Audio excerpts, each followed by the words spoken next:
అందరికీ ప్రభు పేరిట వందనాలండి. మరి ఆదివారం రోజున మరి మనం అందరం కూడా కలుసుకునే అవకాశం దయచేసినందుకు ప్రభువుకు వందనాలు. మరి కూడేసిన ప్రతి ఒక్క బిడ్డకు వందనాలండి. ఆన్‌లైన్‌లో చూస్తున్న ప్రతి ఒక్క బిడ్డకు వందనాలండి. మరి ఈ ఆదివారం రోజున మరి పునరుత్థాన దినము, ఈస్టర్ సండే. మరి ఈరోజు మనము ప్రభు వాక్యం ధ్యానించుకుందాము. చిన్న ప్రార్థన చేసుకుని, పాట పాడుకుని ప్రభు వాక్యం ధ్యానించుకుందామండి. మరి ప్రభు మనతో ఈరోజు మత్తయి సువార్త 16వ అధ్యాయం మరి చదువుదామండి. లాస్ట్ వీక్ 15 చదివాము, ఈ వీక్ 16 చదువుదాం. సో దాంతోపాటు మరి దేవుడు మరి పునరుత్థానం ఈస్టర్ సండే రోజున మనము ఓ 2 మాటలు మరి దేవుని గురించి ధ్యానించుకుందాం. చిన్న ప్రార్థన చేసుకుందాం. పరలోకమందున మా తండ్రి, నీ ఘనమైన నామమునకు లెక్కలేని వందనాలు స్తుతులు స్తోత్రాలైనా ప్రభా. నాయన ఈ ఆదివారం రోజున నాయన మమ్మల్ని కలుసుకునే అవకాశం దయచేసి మీకు వందనాలు తండ్రి. పునరుత్థాన దినం నాయన తండ్రి ప్రభా, హీ ఈజ్ రిజన్ నాయన. థ్యాంక్ యూ సో మచ్ నాయన తండ్రి ప్రభా. నాయన మరి ఆది నుంచి అంతవరకు మీరు నాతో మాట్లాడండి. మీకు మహిమకరంగా నాయన ఈ ఆరాధన అంతా కూడా మరి వాక్య ధ్యానం అంతా కూడా దయచేయమని మీకు మహిమకరంగా మరి జరిగే కృపణించ కోరుకుంటూ మీకే మహిమకంతా చెల్లించుకుంటూ చిన్ని ప్రార్థన నజరేయుడైన యేసునామమున అడిగిపెట్టుకున్నాం తండ్రి, ఆమెన్. చిన్న పాట పాడి మనము తర్వాత వాక్యదానం చేసుకుందామండి. విజయ గీతము మనసార నేను పాడేదా. విజయ గీతము మనసార నేను పాడేదా, నా విజయముకై ప్రాణత్యాగము చేశావు నీవు, పునరుత్థానుడనివే నాలాపనానికే నారాధన, పునరుత్థానుడనివే నాలాపనానికే నారాధన. ఉన్నతమైన నీ ఉపదేశము నా నిత్య జీవముకే, పుటము వేసితివే నీ రూపము చూడ నాలో. ఉన్నతమైన నీ ఉపదేశము నా నిత్య జీవముకే, పుటము వేసితివే నీ రూపము చూడ నాలో. యేసయ్యా నీతి మానమే అర్హత కలిగించి నీ ఉత్తమమైన సంగములో, యేసయ్యా నీ తీర్మానమే నన్ను గెలిపించి నీ ఉత్తమమైన సంగములో. విజయ గీతము మనసార నేను పాడేదా, నా విజయముకై ప్రాణత్యాగము చేశావు నీవు, పునరుద్ధానుడనివే నాలాపనానికే నారాధన, పునరుత్థానుడనివే నాలాపనానికే నారాధన. Thank you Lord Jesus. Hallelujah. మనము మత్తయి సువార్త 16వ అధ్యాయం చదువుదామండి. మరి మత్తయి సువార్త 16వ అధ్యాయము, మనము ఈ 16వ అధ్యాయము 4 విభాగాలుగా డివైడ్ అయిందండి. మరి 4 విభాగాల నుంచి మనం దేవుడు ఏం మాట్లాడదలుచుకుంటూ చూసుకుని, దానికన్నా ముందు he is risen. He is for sure he is risen. Who is risen? The lord and the saviour Jesus Christ. Jesus Christ మన పాపాల నిమిత్తము మరి శుక్రవారం రోజున, గుడ్ ఫ్రైడే రోజున మరణించి 3వ రోజు తిరిగి లేస్తానని ఆయన చెప్పాడు. ఆయన లేచాడు. He is risen. He is still alive. He is with us all the time. So he is looking on to us. So ఆయన మనల్ని చూచుచున్న దేవుడు, మనల్ని కాపాడే దేవుడు. మన పొందిన దెబ్బల చేత ఆయన మన పొందిన దెబ్బల్ని కూడా గాయాలు కట్టి ఆయన మనల్ని మంచిగా చూసుకునే దేవుడిని మనం సేవిస్తున్నాం. ఆయన పొందిన దెబ్బల చేత మనకి స్వస్థత కలుగుతుంది. సో మనమందరం కూడా ఆ నిరీక్షణ కలిగి జీవించాలి, ఆ విశ్వాసంతో నడవాలి, నిరీక్షణతో జీవించి ముందుకెళ్దామండి. మరి రానున్న రోజులు, రానున్న నెలలు మరి దేవుడు ఏ విధంగా మన ద్వారా ఆయనకి మహిమ తెచ్చుకుంటాడో మనకు తెలియదు. కానీ మనం ఆ నిరీక్షణ కలిగి, విశ్వాసం కలిగి జీవిద్దాము. సో దట్ దేవుడికే మహిమ, ఘనత అన్నీ చెల్లునుగాక. ఆమేన్. సో మత్తయి సువార్త 16వ అధ్యాయం చదువు. మత్తయి సువార్త 16:1-4 the demand for a sign. ఒక సూచన గురించి వాళ్ళు డిమాండ్ చేస్తారంట. ఎవరు చేస్తున్నారో చూద్దాం. అప్పుడు పరిసయ్యులను సద్దుకేయులను వచ్చి ఆయనను శోధించుటకు ఆకాశం నుండి ఒక సూచక క్రియను తమకు చూపుమని ఆయనను అడుగగా ఆయన ఇట్లనెను, సాయంకాలమున మీరు ఆకాశము ఎర్రగా ఉన్నది గనుక వర్షము కురియదనియు, ఉదయమున ఆకాశం ఎర్రగాను మబ్బుగాను ఉన్నది గనుక నేడు గాలివాన వచ్చుననియు చెప్పుదురు కదా. మీరు ఆకాశ వైఖరి వివేచింపనెరుగుదురు గాని ఈ కాలముల సూచనలను వివేచింపలేరు. వ్యభిచారులైన చెడ్డతరం వారు సూచక క్రియ నడుగుచున్నారు. అయితే యోనాను గూర్చిన సూచక క్రియే గాని మరి ఏ సూచక క్రియ అయినా వారికి అనుగ్రహింపబడదని వారితో చెప్పి వారిని విడిచి వెళ్ళిపోయాను. ఆమెన్. సో ఈ 4 వచనాల నుంచి పరిసయ్యులు సద్దుకయ్యులు దేవుడిని ఒక సూచక క్రియ అడుగుదాము, పరలోకం నుంచి మీరు ఏదో ఒక సూచక క్రియ చేయండి అని వాళ్ళు అడుగుతారు. అడిగితే ప్రభు ఏమంటాడంటే, మీరు భూలోకంలో మీరు ఇప్పుడు మబ్బుగా ఉంది అంటే మీరు వర్షం పడుతుందని మీరు అంటారు. మరి కొంచెం ఎండగా ఉందంటే ఇప్పుడు వర్షం పడదని అంటారు.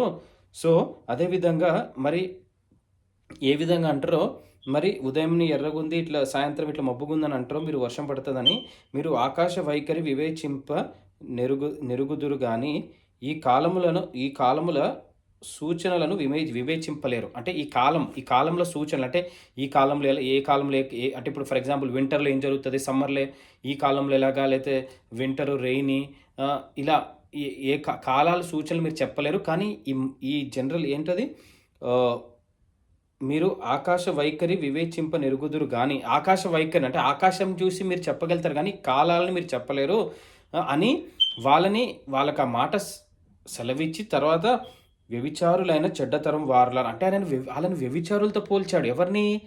పరిసయ్యుల్ని సద్దుకేయుల్ని. ఎందుకంటే వాళ్ళు దేవుడితో నడవరు. అంటే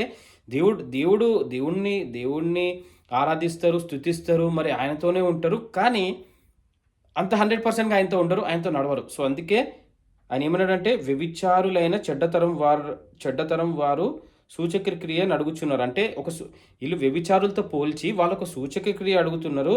అయితే నేను ఏ సూచక క్రియ చేయను, యోనాను గూర్చిన ఒక సూచక క్రియ చేశాను కదా, అది తప్ప నేను ఏది చేయను అని చెప్పి వాళ్ళకి చెప్పేసి ఇంక వెళ్ళిపోయాడని వాక్యం సెలవిస్తుంది. నెక్స్ట్ మత్తయి సువార్త 16:5-12 the yeast of the Pharisees and సద్దూసీస్.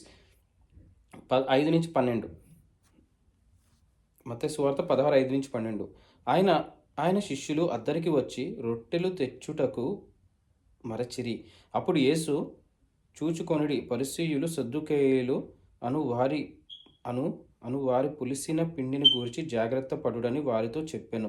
కాగా వారు, మనము రొట్టెలు తేనందున గదా తమలో తాము ఈ మాట చెప్పానని తమలో తాము ఆలోచించుకొనుచుండిరి. యేసు అది ఎరిగి, అల్ప విశ్వాసులారా, మన యొద్ద రొట్టెలు లేవని మీరెందుకు ఆలోచించుకొనుచున్నారు? మీరింకను గ్రహింపలేదా?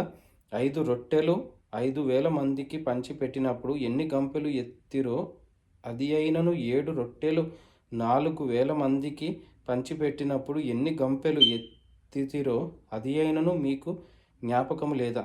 నేను రొట్టెలను గూర్చి మీతో చెప్పలేదని మీరెందుకు గ్రహింపరు? పరిసయ్యులు సద్దుకేయులు అను వారి పులిసిన పిండిని గూర్చియే జాగ్రత్త పడుడని చెప్పాను. అప్పుడు రొట్టెల పులిసిన పిండిని గూర్చి కాదు గాని పరిసయ్యులు సద్దుకేయులు అను వారి బోధను గూర్చియే జాగ్రత్త పడవలెనని ఆయన తమతో చెప్పానని వారు గ్రహించిరి. ఆమెన్. సో ఇక్కడ సెకండ్ టాపిక్ వచ్చేసి the yeast of the Pharisees and Sadducees. So 5-12 వచనాల్లో ప్రభు ఏం సెలవిస్తున్నాడంటే, ఒక మాట అంటాడు. ఆయన శిష్యులు అద్దరికి వచ్చి, అద్దరికి అంటే ఆ రివర్ బెడ్ అద్దరికి వచ్చిన తర్వాత రొట్టెలు తేయడం మర్చిపోతారు. ఎందుకంటే రొట్టెలు తేయడం మర్చిపోవడం అంటే అక్కడ నెక్స్ట్ వాళ్ళు అందరు కలిసి మళ్ళీ దేవుడు మరి బోధ స్టార్ట్ చేయడం మొదలు పెడతారు. కాబట్టి రొట్టెలు మర్చిపోయినానని చెప్తారు. చెప్పినప్పుడు అప్పుడు యేసు ఏమంటాడంటే, మీరు జాగ్రత్తగా ఉండి పరిసయ్యులు సద్దుకేయులు అనువారి పులిసిన రొట్టెలను గురించి జాగ్రత్త పడుడని, అంటే పులిసిన రొట్టెల గురించి చాలా జాగ్రత్త పడండి అని ఆయన చెప్తాడు. అంటే శిష్యులు ఏమనుకుంటారంటే, ఈయన మనం రొట్టెలు తేలేదు కాబట్టి ఇలా మనల్ని మనతో అంటున్నాడా అని వాళ్ళు అనుకున్నప్పుడు ఆ మాట కూడా దేవుడు గ్రహించేశాడు. దేవుడు ఆ మాటను కూడా, ఆ మనసులో వాళ్ళు అనుకున్న మాటను కూడా దేవుడు గ్రహించేసి దేవుడు ఏం చెప్పాడు అప్పుడు ఆ మనసులో అన్న మాటను కూడా దేవుడు గ్రహించేసి ఏం చెప్పాడు తర్వాత, అల్ప విశ్వాసులారా మీకు ఇంతకుముందు మీరు అప్పుడు భోజనాలు లేనప్పుడు అంత 4,000 మంది 5,000 మందికి 4,000 మందికి వడ్డించిన తర్వాత మీరు 12 గంపలు ఎత్తుకుని వెళ్ళారు. మీరు అల్ప విశ్వాసంగా ఎందుకుంటున్నారు? అప్పుడు జరిగిన సూచక క్రియలు మీరు ఎందుకు మళ్ళీ ఆలోచించుకుని అవును కదా దేవుడు అప్పుడు పెట్టాడు కదా అన్న ఒక పాజిటివ్ థాట్‌తో ఎందుకు ఉండట్లేదు?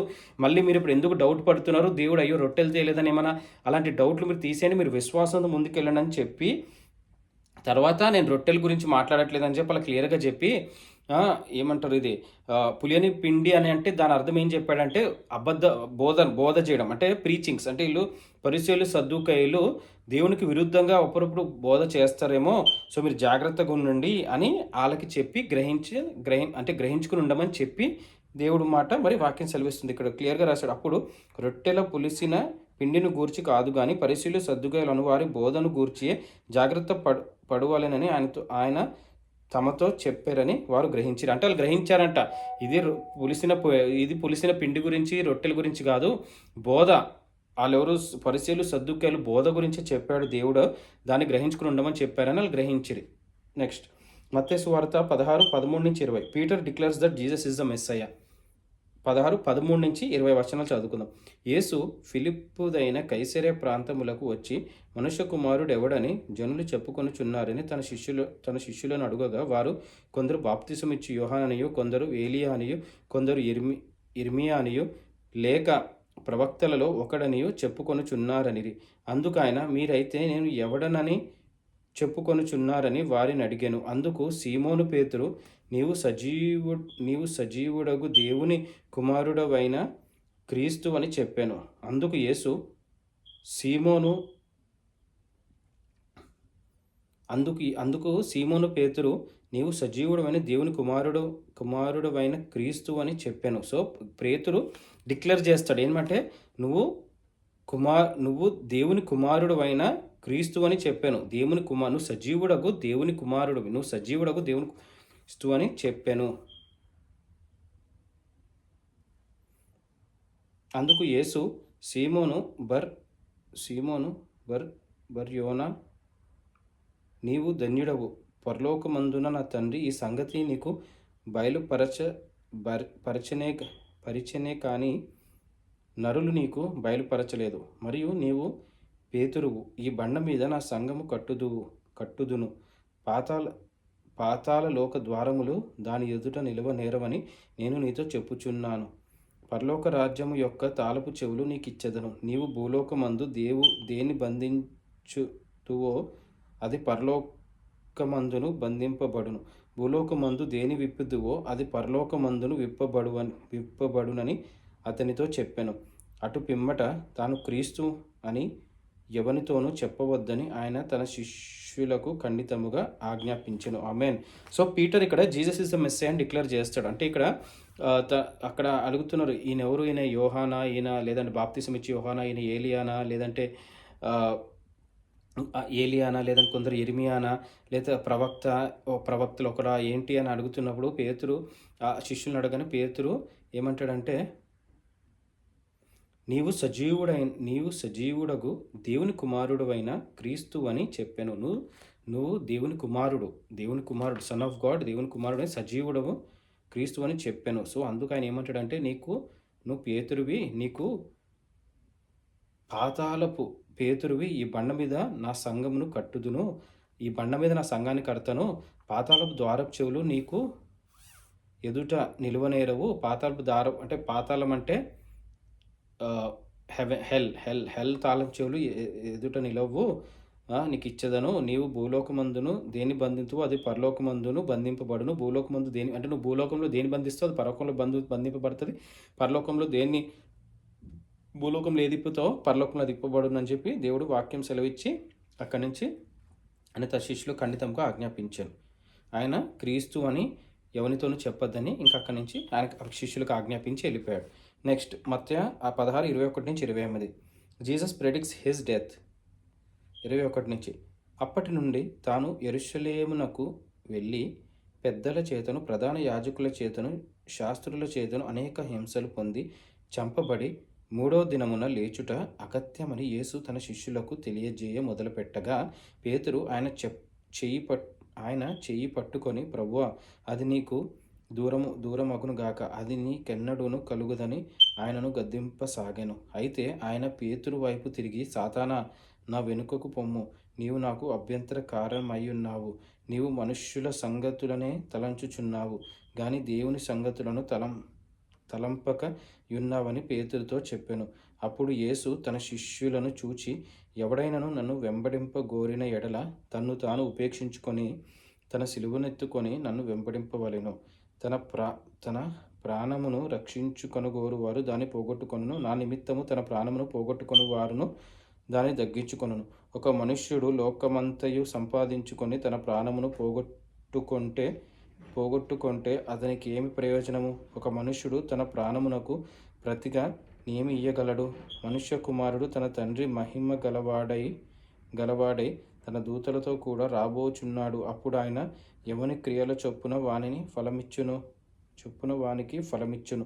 ఇక్కడ నిలిచి ఉన్న వారిలో కొందరు మనుష్య కుమారుడు తన రాజ్యముతో వచ్చుట చూచు వరకు మరణము రుచి చూడరని నిశ్చయముగా మీతో చెప్పుచున్నాను నేను. ఆమెన్.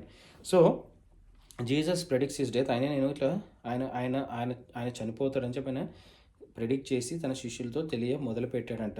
ఇట్లా నేను ఇట్లా హింసలు పొంది చనిపోతాను, తన 3వ దినం లేస్తానంటే పేతురు, అది మీకు దూరం అవునుగాక అని చెప్పి, తర్వాత పేతురు వైపు తిరిగి, సాతానా, నా వెనుకకు పొమ్ము. అయితే ఆయన పేతురు వైపు తిరిగి ఆ మాట అన్న తర్వాత, సాతానా, నా వెనుకకు పొమ్ము, నీవు నాకు అభ్యంతర కారణమయ్యున్నావు, అంటే నువ్వు నాకు అభ్యంతరకు పెడుతున్నావు, నువ్వు వెనక్కి పోవు అని చెప్పి గద్దించి, నీవు మనుష్య సంగతులను తలంచుచున్నావు కానీ దేవుని సంగతులను తలంచట్లేదు, నువ్వు మనుషుల్లోగా ఆలోచిస్తున్నావు కానీ దేవునిలోగా ఆలోచించట్లేదు అని చెప్పి గద్దించి, పేతురు అన్న మాటను గద్దించి, అప్పుడు యేసు తన శిష్యులను చూచి, ఎవడైనా నన్ను ఎవరైతే వెంబడిస్తారో తన్ని తాను ఉపేక్షించుకుని నా సిలువను మోసి, యేసు సిలువను మోసి ముందుకెళ్ళేవాడే మరి ముందుకు వెళ్ళాలి అని వెంబడించుకోవాలని, తన ప్రాణం రక్షించుకునేవాడు పోగొట్టుకుంటాడు, తన ప్రాణాన్ని పోగొట్టుకునేవాడు ఎవరి గురించి? యేసు గురించి రక్షింపబడును అని చెప్పి వాక్యం సెలవిచ్చి దేవుడు శిష్యులకు చెప్తున్నాడు. మనుష్య కుమారుడు తన తండ్రి మహిమను గలవాడు తన దూతలతో కూడా రాబోచున్నాడు. అప్పుడు ఆయన ఎవని క్రియల చొప్పున వాని తండ్రితో కుమారుడు జీసస్ మళ్ళీ తిరిగి వస్తాడు. వచ్చినప్పుడు ఎవని క్రియల చొప్పున వాళ్ళకి ప్రతిఫలం ఇస్తాడని చెప్పి వాక్యం సెలవిచ్చి, తర్వాత తన రాజ్యంతో వచ్చుట చూచు వరకు మరణము రుచి చూడరని నిశ్చయంగా మీతో చెప్పుచున్నాను. సో దేవుని రాజ్యము వచ్చే వరకు మీరు చూస్తారు. అప్పుడు మీరు తప్పకుండా మీ క్రియల చొప్పున మీకు ప్రతిఫలం దొరుకుతుందని చెప్పి వాక్యం సెలవిస్తుంది. మరి 4 టాపిక్లు నెక్స్ట్ వీక్ ధ్యానించుకుందామండి. చిన్న ప్రార్థన చేసుకుని కూర్చుకుందాం. పరలోకమందు మా తండ్రిని ఘనమైన నామని లెక్కలేని వందనాలు, స్తుతులు, స్తోత్రాలైన ప్రభా, thank you so much lord. నేను మాతో మీరు మాట్లాడారు. మత్తయి సువార్త 16వ అధ్యాయంలో నుంచి మీరు నేర్చుకున్నాను. మీకు వందనాలు తండ్రి. 4 విభాగాలుగా డివైడ్ అయిన టాపిక్స్ నేర్పించారు. మీకు వందనాలు తండ్రి. ఏ విధంగా అయితే తండ్రి ప్రభా మీరు మీ సూచక్రియ చూపిమని ఫరిసీలు సద్దుకాయలు అడిగారు, అదేవిధంగా తర్వాత మీరు the yeast of the Pharisees and Sadducees అంటే వాళ్ళ నుంచి చాలా జాగ్రత్తగా ఉండని చెప్పారు, బోధ నుంచి. అదేవిధంగా పేతురు మీరే మెస్సేజ్ అని డిక్లేర్ చేస్తారు, తర్వాత మీరు మీ డెత్ని మీరు ప్రెడిక్ట్ చేసి చెప్తారు. సో ఇవన్నీ కూడా థ్యాంక్ యూ సో మచ్ మాతో మీరు మాట్లాడారు. వాక్యం ద్వారా మీకు వందనాలు తండ్రి ప్రభా. ఈ అధ్యాయాన్ని అంతా కూడా మేము ధ్యానించుకుని నెక్స్ట్ వారం అంతా కూడా మేము ముందుకు కొంచెం కోరుకున్నాను. కొత్త వారం కొత్త ఆదివారం నెక్స్ట్ వీక్ అంతటి 16వ అధ్యాయం ధ్యానించుకుని మీరే మాకు తండ్రివి, మీరే మాకు తండ్రి నిజమైన సజీవుడగు క్రీస్తువి, మీకే వందనాలు తండ్రి. ప్రతి ఒక్క బిడ్డని మీ మెండల దీవులు దయచేయండి తండ్రి ప్రభు. ఇష్ట రోజున వాళ్ళ పాపాలు తండ్రి ప్రభు చేసిన ప్రతి పాపాన్ని క్షమించే దేవుడు మీకు వందనాలు తండ్రి. మీ సన్నిధిలోకి వచ్చి మేము గోజాడి మా పాప క్షమాపణ గురించి మా ప్రార్థన చేసుకుని ముందుకెళ్ళి కృపంచ కోరుకున్నాను తండ్రి ప్రభా. నెక్స్ట్ వారం అంతా కూడా మేము అర్థాన్ని ధ్యానించుకుని ముందుకెళ్ళి కృపంచ కోరుకుంటూ ప్రతి ఒక్క బిడ్డ మీ మెండల దీవులు దయచేయమని ఏమైనా తెలిస్తే తప్పులే క్షమించు, నీ చిన్ని ప్రార్థన నజరేయుడైన యేసు నామమున అడివేడుకున్నాం తండ్రి. ఆమేన్. అందరికీ shalom. Have great day. Thank you.